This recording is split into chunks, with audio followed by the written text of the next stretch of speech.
Please subscribe Ito Money Vlog.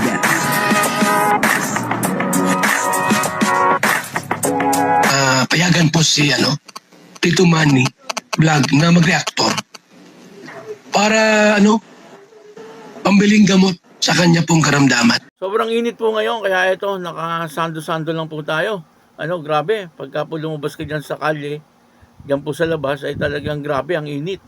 Nakakapaso ang init ng panahon. Pero dito sa ating re-reactionan, dito ay mayroon tayong nakita, na ibinulgar. Yung nililihim ni Carla.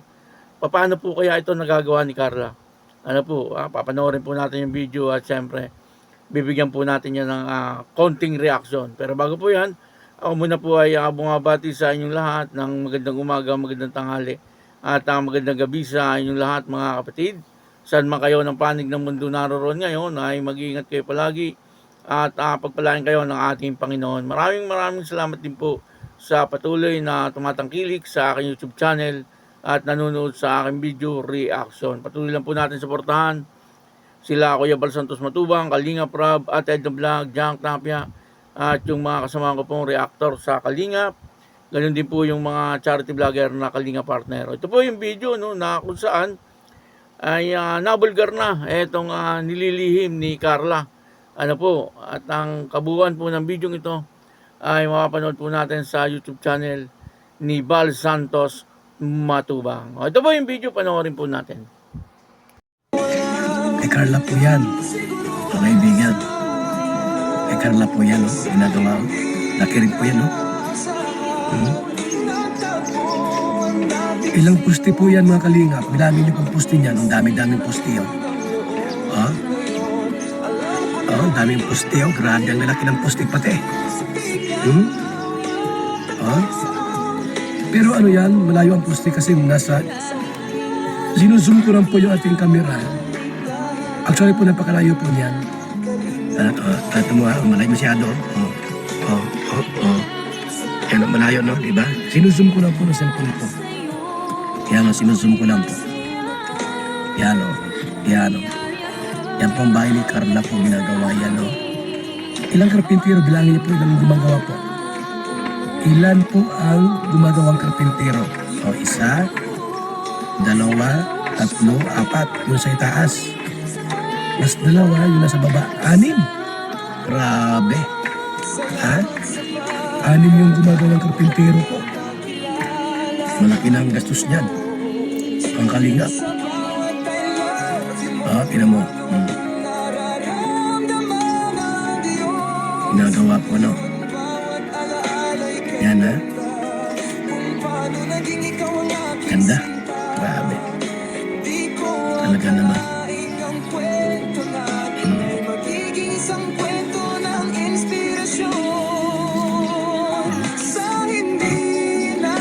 Kay Jomar po yan, Kay Jomar po yan, mga kaibigan. Nakalingap. Yan. Ginagawa na rin po ngayon, Ay, matagal pa matapos siya kay Jomar. Nakalingap po. Diba? Yan. Sabi niyo po, Nakalingap, what you say about, sa bahay ng magjuwa, mga kaibigan, what you say about their dream house, Isipin niyo, mga kaibigan, ano pa lang si Carla, nag-i-eskwela, pero may pinapagawang bahay. Bihira po ang ganun, mga kaibigan. Totoo lang po, bihira ang ganun, na habang nag-i-eskwela, may bahay na pinapagawa. Out of thousands of student, maaaring mayroong isa na isang estudyante po. Hindi naman siya anak mayaman, di ba? Pero, tika mo naman, nakalingap, magkaroon ng sariling bahay na pinapagawa. Kasi po yung perang naipon ni Carla sa Velvet, sa vlog, inipon niya po ng inipon. Para meron siya maumpisahan na maipagawang bahay po. Siguro may mga ilang tumulong mga sponsors, mga kaibigan. Pero siyempre po, yung ipon ni Carla, lahat ng ipon niya. Sigurado po napunta dyan sa pabahay na yon. Ano po? Grabe. Because of Team Kalingap. At ang lahat ng ito ay dahil kay Kalingap Rob. Yes! Tama po. Kaya grabe ang blessing ng ating Bibi Carla. Oo, grabe ang biyaya. Hindi siya umalis sa Kalingap. Patuloy siyang pinagpapala. Kasi nga, faithful. Tapat si Carla sa Kalingap. At maraming sa mga bashing na kanyang nababasa pero hindi alintana. Hindi niya po pinapansin ang mga bashing po. Bagkus, nag-focus siya sa pag-i-eskwela at pag-aaral. Yan po si Carla. Ito po si Carla ay talagang napakamalihim na tao. Ano po, at itong pinapagawa niyang bahay, ni minsan hindi niya po ito nabanggit sa kanyang YouTube channel. Pero yung ano po, yung pagpapabakod nito nung una ay na-vlog po ni Carla. Pero ngayon, eto nagpapagawa na po siya ng bahay. Ay hindi po siya nagkikwento or hindi niya po ipinapakita sa mga tao na meron na po palang pinapagawa etong si Carla na bahay. Nakakatawa naman po kasi siyempre ay tayo natutuwa kasi yung buhay ni Carla ay nagiging matagumpay. Kumbaga ay talagang masikap po or masino etong si Carla. At yung bahay na pinapagawa niya ay kaharap lang ng bahay ni Kalingap Jomar. Napakalaki din ng bahay ni Kalingap Jomar. Talaga nga naman, pagka po itong dalawa ang nagkatuluyan, tig-isa ng bahay. Siyempre, yung kanila pong pamilya, kapag po bibisita sa kanila, ay may mga tutuluyan, kasi lalaki nung bahay, itong bahay na pinapagawa ni Carla, ay mukhang malaki din. Kaya, dito nakita po natin, na talagang ang buhay po ni Carla ay talagang umaangat.